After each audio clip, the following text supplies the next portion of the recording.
Voilà, aujourd'hui, effectivement, nous avons organisé la traditionnelle cérémonie de présentation de l'effectif professionnel, en même temps des couleurs officielles du club, mais aussi procéder au lancement de la campagne de vente de cartes d'abonnement et aussi des produits dérivés du club. C'était une occasion que nous avons saisie aussi pour signer la convention devant l'IE, Seneps Excellence Foot Pro SARL, à l'association Seneps Excellence, pour nous conformer aux exigences du football professionnel, mais aussi normaliser la situation du club. Aujourd'hui c'est fait, le secteur professionnel est contrôlé maintenant par des privés qui vont investir, de l'argent et pouvoir peut-être prétendre continuer à ce qu'ils faisaient d'habitude, c'est aider les Sénégalais, les Thiessois, à faire de leur passion leur métier. C'est vrai que cette année, l'effectif a beaucoup bougé, c'est dû à deux choses. La première chose, c'est que nous avons perdu 4 joueurs qui sont partis à l'étranger. Le gardien qui est parti à Pau FC en Ligue 2 en France et 2 joueurs, Pape Massamboup et Maktartine qui sont partis à Amiens en Ligue 2 aussi en France, plus Alassane Fall qui est parti au Maroc. Donc nous avons perdu 4 joueurs essentiels dans l'effectif, il fallait renouveler.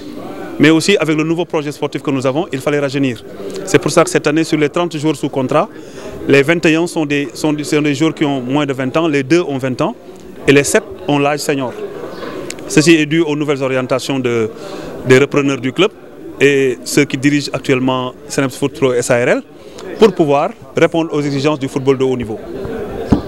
Nous avons aussi cette année innové en créant la section féminine du club. Vous savez, avec les nouvelles directives de la CAF, toute équipe qui veut jouer les compétitions interclubs africaines a l'exigence d'avoir une section féminine qui compétit en championnat national. C'est pour cela que, devant répondre à cela, nous avons créé la section féminine qui aura un centre de formation. Et l'accès est totalement gratuit au niveau du centre de formation chez les jeunes filles.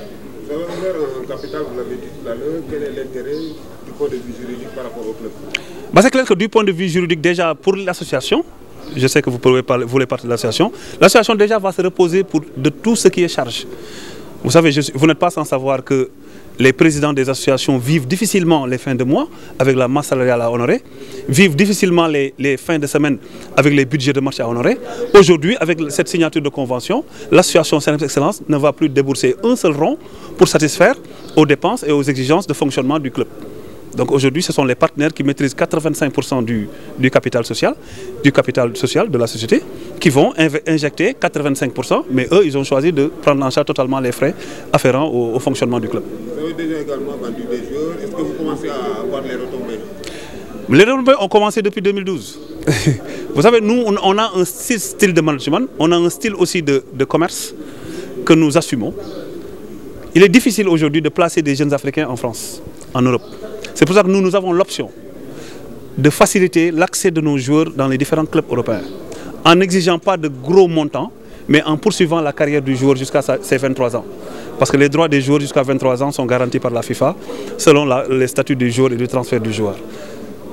Nous avons fait fonctionner Seneps Excellence depuis 12 ans, mais c'est avec les produits, surtout des retombées des transferts. Ce n'est pas beaucoup. Parce que nous avions un pourcentage sur les transferts, de 40% sur tout transfert, après avoir sorti toutes les charges effectivement. Je n'ai pas le chiffre globalement, peut-être les financiers du club pourront te dire, moi je suis président. Mais je sais qu'avec cet argent-là, ça nous a permis, depuis qu'on est professionnel, vous n'avez jamais entendu parler d'absence de paiement de salaire au Seneps. Nous honorons régulièrement nos charges. Nos joueurs ne voyagent pas en Ndiagandia, ni ne s'entraînent pas en torse nu.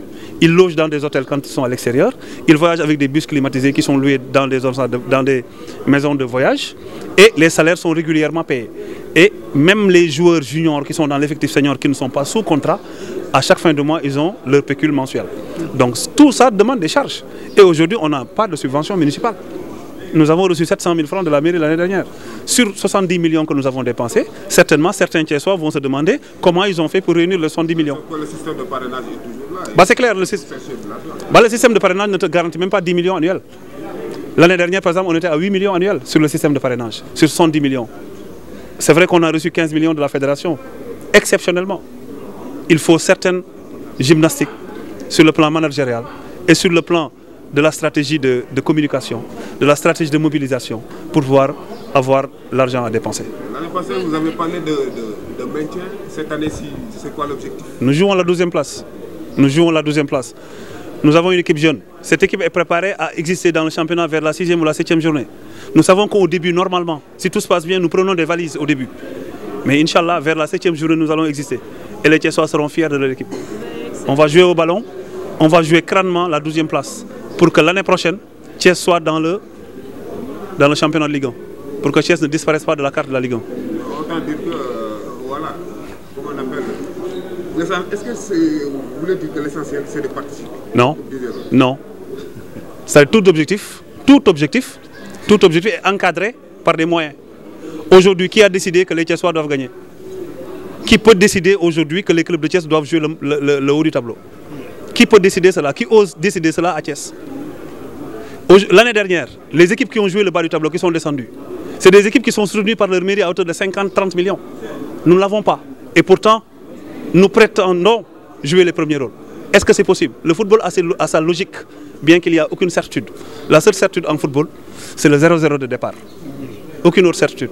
Non, excellent. Si c'est venir pour la première fois en Ligue 1, jouer et avoir la 9e place, et avoir derrière soi Niary Tally NGB, avoir derrière soi le Stade de Mbour, avoir derrière soi l'US Gorée, avoir derrière soi Dakar Sacré-Cœur, si c'est cela ne pas exceller, je ne sais pas ce qu'on met dans exceller. Si c'est maintenant enchaîner les victoires, on n'est pas encore à cette affaire-là. Et nous contrôlons le dynamisme de notre équipe pour ne pas tomber dans ce qu'on appelle les crises de croissance en management. Nous surveillons cela. On va y aller step by step, avec les moyens que nous avons, essayer de grignoter les places, ne pas se refuser le centre du bol, mais ne pas être prétentieux. Restons humbles et travaillons. Voilà. waaw tey dañoo effectivement woowoon waa Thiès pour waxtaan ak ñoom wanale leen xale yi nga xam ne ñoo war a jongante ren ci équipe bi wanale leen tamit ak col nit yi nga xam ne xale yi war nañ ko sol ren muy mayo yi ñu profiter tam ci occasion bi pour tàmbali njaay mi ñuy njaay abonnement yi maanaam pour permettre Thiessois yi nga jënd billet benn yoon billet boobu nga koy duggee stade at mi yëpp ba at mi jeex ci match Seneps mais tamit li nga xam ne mooy xale yi li ñuy sol muy seen mayo yi te ñu koy laaj chaque année di ko laaj boutique Seneps commencé njaay mi ren loolu cérémonie ba moo ñu fi indi woon tey ñu profité ci cérémonie bi comme ñi jógee mbitim réew ñëpp a ngi fi ñu signé convention bi nga xam ne mooy lëkkale association Seneps Excellence bi nga xam ne moom la gouverneur u Thiès jox digal pour mu doxal football ak société bi nga xam ne football professionnel da la koy imposer pour nga créer ko te war koo lëkkaleeg association bi tey lëkkale nañ ko ndaxte loolu loo xam ne lu football professionnel digle la lu fédération digle la lu yoon digle la tey lañ koy soog a matal kon mën nañ jàpp ne tey Seneps matal na taxawaayam ci kaw yoon ñu jaaree ci tamit yëgal Thiessois yi ne li nga xam ne mooy section féminine maanaam footballu jigéen ñi ndaxte CAF confédération africaine de football dafa génnee benn bataaxal ne at yi ñu jëm ñu tàmbalee ko ci ren képp ku bëgg a football compétition maanaam ci Afrique ci club yi da ngay am footballu jigéen ñi maanaam da ngay am ay xale yu jigéen yu football championnat Seneps tontu ci loolu créer section féminine loolu nag mu nekk loo njëlbeen ci Thiès ci club bu ko jot a am nañ nag club bu jigéen boo xam ne jigéen kese la mais club bu daan def góor jékki-jékki boole ci jigéen muy njëlbeen di gulet te ñi ngi ñaan Thiessois ñu ñëw bokk loolu fekkee ci loolu ndax seen dërëm du ci dem te dara du leen ci fekk incha allah.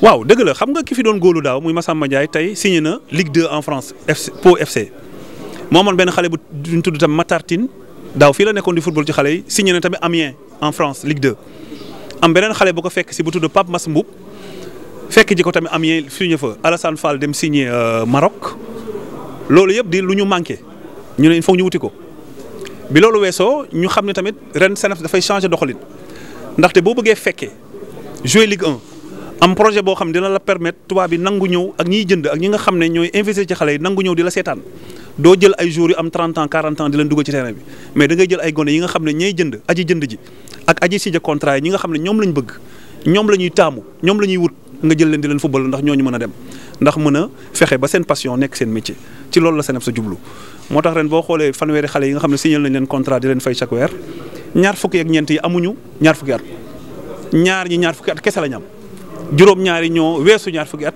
te âgé wuñu lool ndax ki fi mag mi ngi judd 93 maanaam 28 ans la am ñaar fukki at ak juróom-ñett moo gën a mag ci équipe bi amul benn joueur bi am 30 ans loolu nag li koy waral mooy li nga xam ne mooy projet bi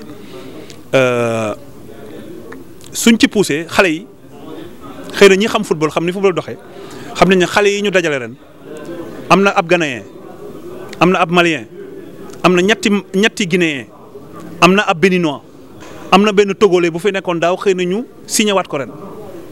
kon fexe nañ ba xale yi tamit jot ci yeneen culture yi nga xam ne ñoo amuñu ko ak yeneen taxawaay ak yeneen doxal yi nga xam ne am na ci Afrique te amul Sénégal ñooñu dañ leen koy indil ak indil li nga xam ne moom la peut-être suñu xale yi manqué ñoom tamit xale yi dolli leen ñoom xam ne li ñu manqué loolu yëpp boo ko boolee mooy fanweeri xale yi nga xam ne ñoo war a jogante ren championnat bi. waaw daaw waxoon ngeen seen objectif maintien la wala loolu ngeen di continuer ba léegi benn formule boo xam ne daanaka loolu lañ doon wax ci Jeux olympiques l'essentiel c'est de participer. ñun nag waxuñu loolu waaye cuuj day xam lekkam xam nga tey damay dégg ñu naan équipe bu Thiès dafa war a jël championnat ku ko wax lu tax mu wax fu mu ko teg ban Thiès waa moo war a taxaw ne Thiès dafa war a jël championnat bi est-ce que koom gi mët na est-ce que taxawaay bi mët na est-ce que jàppale bi mët na est-ce que gunge bi taxaw na xëy na am na de dignes fils thiessois une quinzaine de dignes fils thiessois yoo xam ne tey ñu ngi jàppale seen excellence jàppale leen ci championnat bi mais tollaguñu foo xam ne war nañ diir mbagg ñenn ñi te pour bañ suba nga am mbetteel boo xam ne boo ci daanoo sa jug day mettiwaat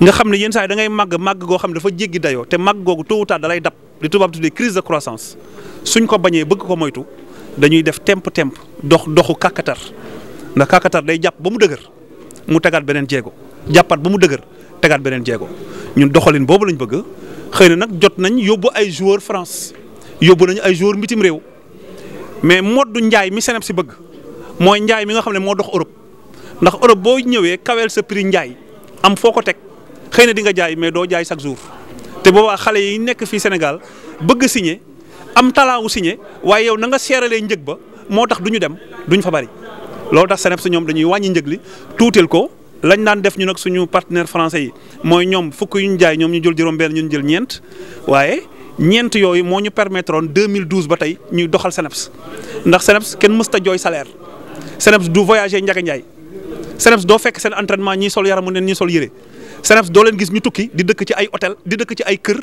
wala ci ay néegu ñax dañuy dëkk ci hôtel yóbbu. parrainage yi jàppale nañ leen. waaw yóbbu joueurs yi fi tax ñuy wax parrainage bi nag daaw li mu fi dugal mi ngi tourné ci booru 8 millions ci 70 millions yoo war a dépensé bari na mais des na te nag vraiment collectivité locale yi joxewuñu dara te xam nga Sénégal tey bu demee ba raw ñaari tali li ko mairie di jox su ma ko sama mairie joxoon kenn waxatu ko Stade de Mbour maa ko raw li ko mairie di jox su ma ko sama mairie joxoon kenn waxatu ko US Gorée maa ko raw li ko mairie di jox su ma ko sama mairie doon jox kenn du ma séen nga raw ñeneen ay Dakar Sacré-Cœur ak keneen ba raw AS Douane mi nga xam ne œuvre sociale douane moo yor équipe bi donc ñun on rase pas les murs dañuy siggi dox nu mu ñu neexee biir Sénégal ndax daaw ñoo jël 9e raw juróomi équipe te juróom yooyu yëpp ñoo ñu gën demin mais ren nag ñu songaat xoolaat 12e place bi bu ñu jëlee fukk ak ñaar rek mooy bu déwénee suñu limee Ligue 1 dañu limaale Thiès nañuy lim Thiès chaque année rek bu yàggee ñu ñëw.